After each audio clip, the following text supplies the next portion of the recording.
Dr. Phil McGraw had heard every kind of story.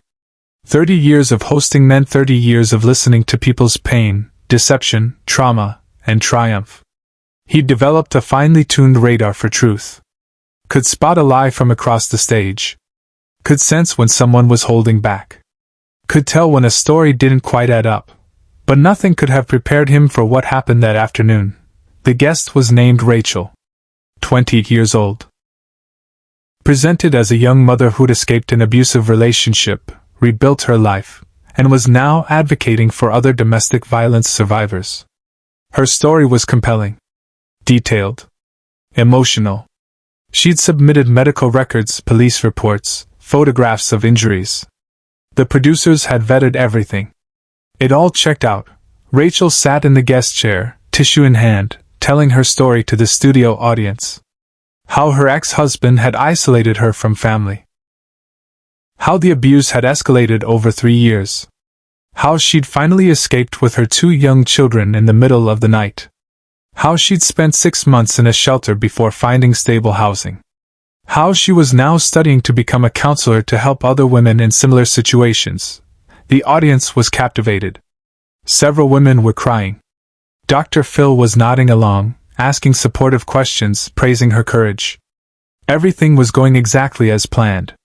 A powerful story of survival. An inspiring message of hope. The kind of episode that would resonate with viewers and potentially save lives.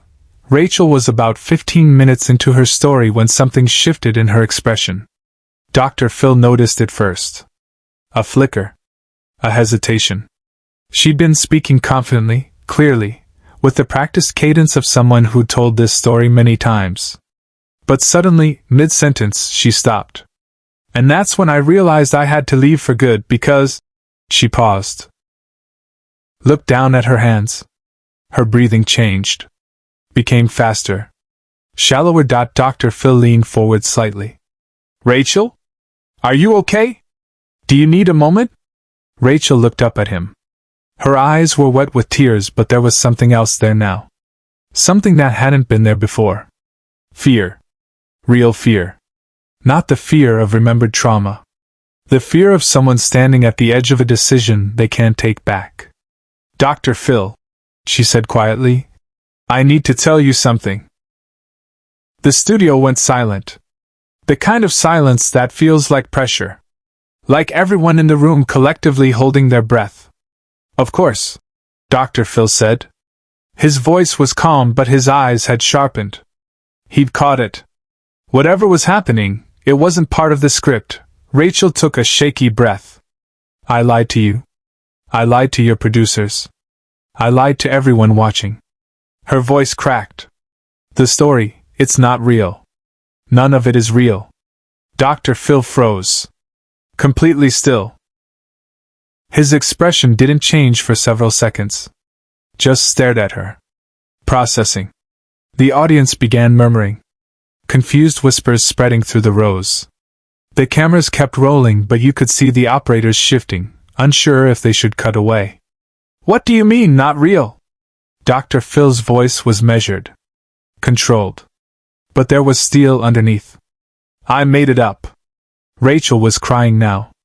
Full sobs. The abuse. The escape. The shelter. The medical records were from a car accident 2 years ago. The police report was from a break-in at my apartment. I combined real documents from different things and created a story. And it worked. Your producers believed me. You believed me. Everyone believed me. Dr. Phil paused mid-sentence. The studio went completely silent. He set down his notepad. Carefully. Deliberately.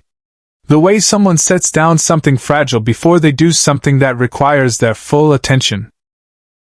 Stop the tape, he said. Not loud. Not dramatic. Just clear. Direct. The red recording lights went off. The audience sat frozen, unsure if they should be there, unsure what was happening. Dr. Phil stood up. Walked to where the producers were stationed off stage. The audience could hear pieces of the conversation. Get legal on the phone. Now. I want every document we received reviewed. I want to know what's real and what isn't. And I want to know how this got past vetting. He walked back on stage. Sat down. Not in his usual spot. In the chair directly next to Rachel. Face to face. No desk between them. No professional distance. Rachel, he said, his voice quiet but firm. I need you to understand something. What you just did, confessing on this stage, is either the bravest thing you've ever done or the most calculated. And I need to know which one it is. Rachel was shaking. I'm sorry. I'm so sorry. I didn't know how to stop it. Once it started, once you believed me, I couldn't figure out how to take it back without destroying everything. Why did you do it? Dr. Phil's voice wasn't angry. It was something else. Something harder to define. Disappointed. Concerned. Trying to understand. Because I wanted to matter. Rachel's voice was barely audible. I wanted people to care about me. To see me. To think I was strong and brave and worth listening to. And I knew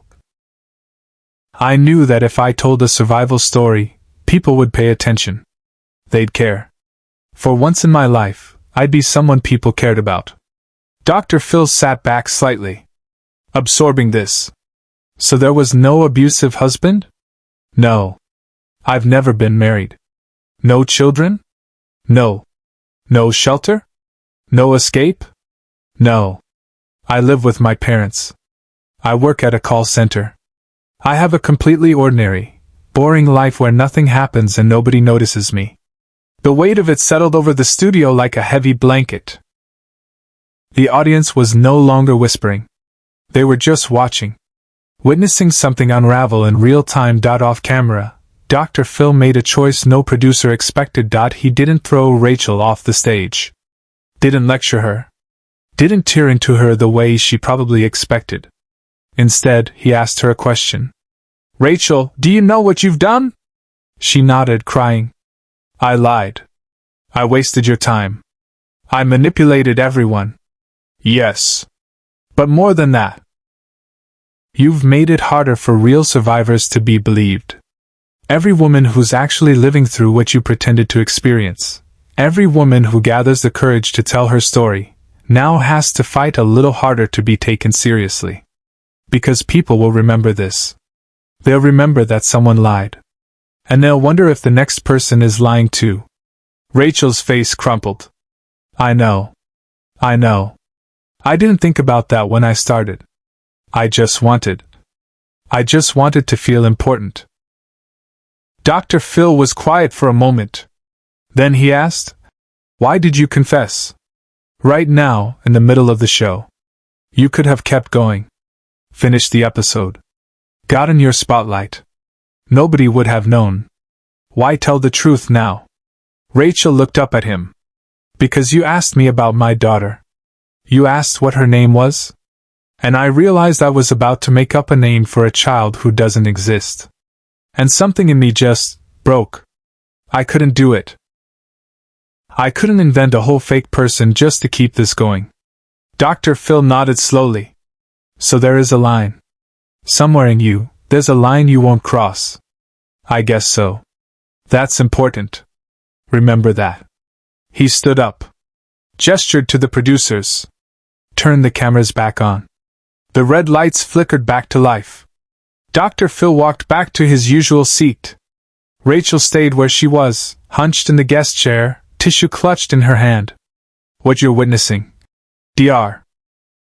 Phil said, looking directly into the camera, speaking to the millions who would eventually watch this, is what happens when the need for attention overrides truth.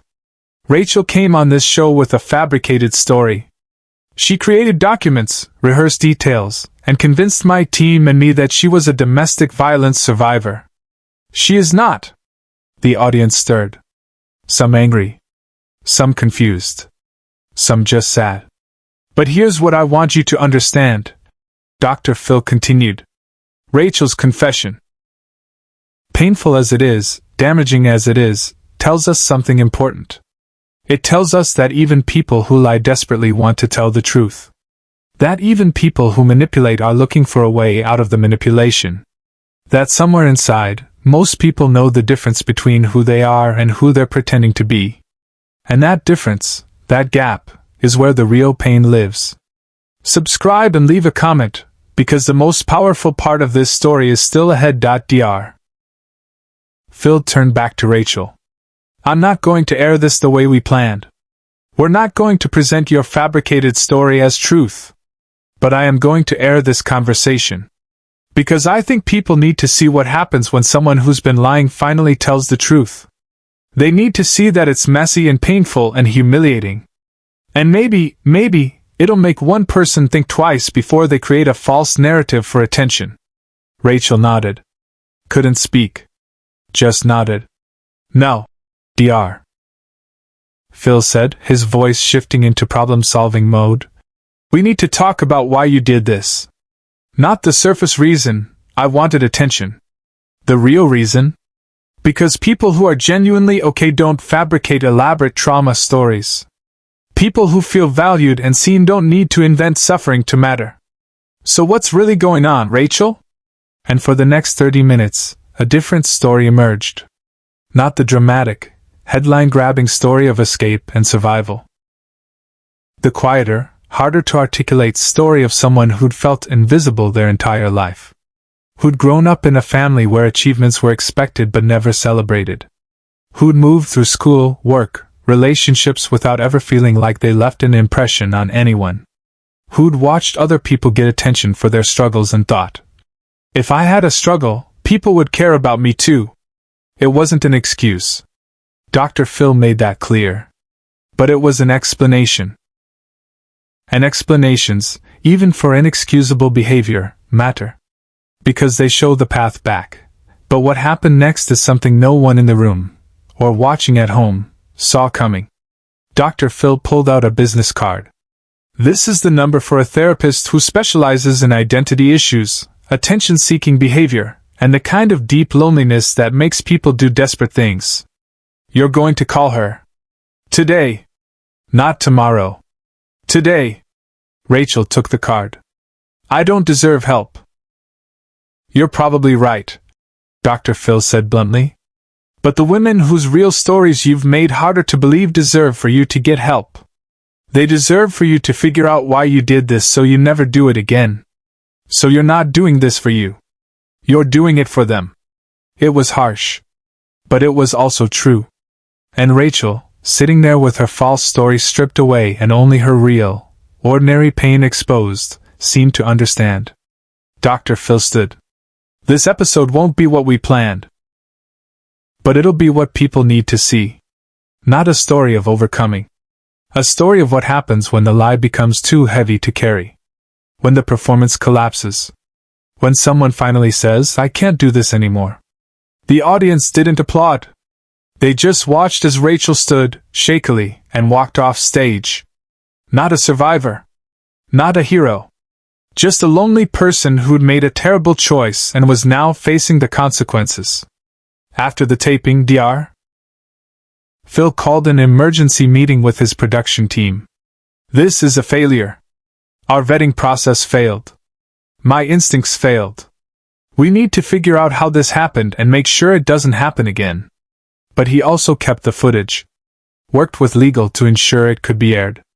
Because as damaging as Rachel's lie was, the moment of truth, the confession, the unraveling, the raw exposure of someone's desperate need to matter, that was real. And that mattered. Share and subscribe. Make sure this story is never forgotten. The episode aired 3 weeks later with extensive disclaimers. Viewer reactions were mixed. Some were angry at Rachel. Some were angry at the show for being deceived. But many wrote in to say they recognized something in Rachel's confession. The loneliness. The desperation to be seen. The willingness to create fiction just to feel real to someone. Rachel did call the therapist. Started treatment. Sent Dr. Phil a letter months later. Not asking for forgiveness. Just saying she was doing the work. Learning to exist without performing. Learning that ordinary lives can still matter. Dr. Phil kept the business card he'd given her. framed it in his office. A reminder that sometimes the biggest lie people tell isn't about what happened to them. It's about who they are. And sometimes, the bravest thing someone can do is stop pretending and start being honest about how much it hurts to feel invisible. The truth doesn't always set you free. But it's the only place healing can begin.